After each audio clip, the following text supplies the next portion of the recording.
Last week, Madam President, Secretary of Defense Lloyd Austin and the Chairman of the Joint Chiefs, General Mark Milley, spoke at the Normandy American Cemetery and Memorial in France.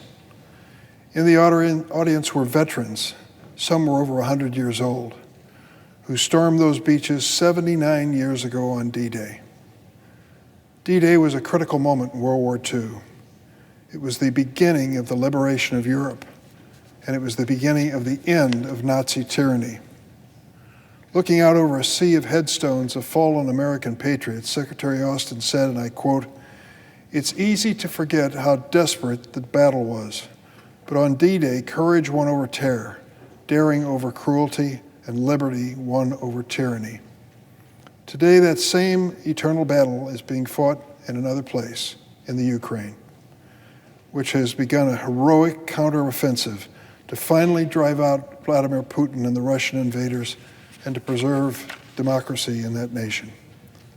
Next month, Senator Shaheen of New Hampshire and I will travel to the NATO summit in Lithuania. The location in a nation that was once under Soviet occupation is both historic and poignant. Success in Ukraine's counteroffensive and the country's long-term security will once again be on top of the NATO agenda. We also will welcome the Security Alliance's newest member, Finland. I hope that by the time we convene in Lithuania, Hungary and Turkey will have ratified Sweden's accession without any further delay, another plus for the future of the NATO alliance. Let me also state clearly that I believe Ukraine's future is in the European Union and the NATO alliance. And until the day that Ukraine can join NATO, the U.S. and other key allies must help Ukraine with security guarantees as we do with other key non-NATO allies. It is clear that Ukraine can never trust Russia.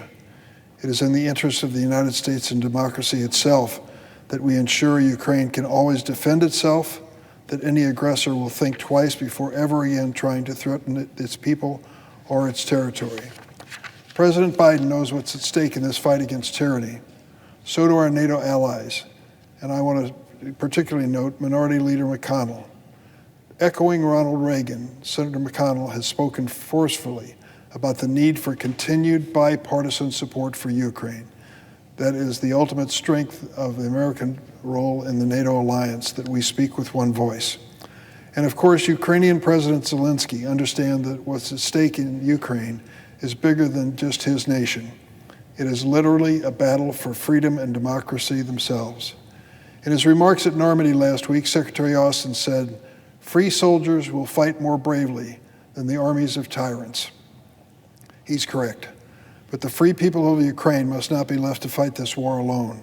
The United States and nations of the free world must provide the resources and equipment and training necessary for them to prevail against Putin and his cowardly enablers.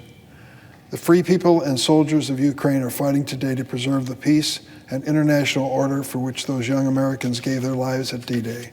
We must stand with them with resolve until Ukraine is free again.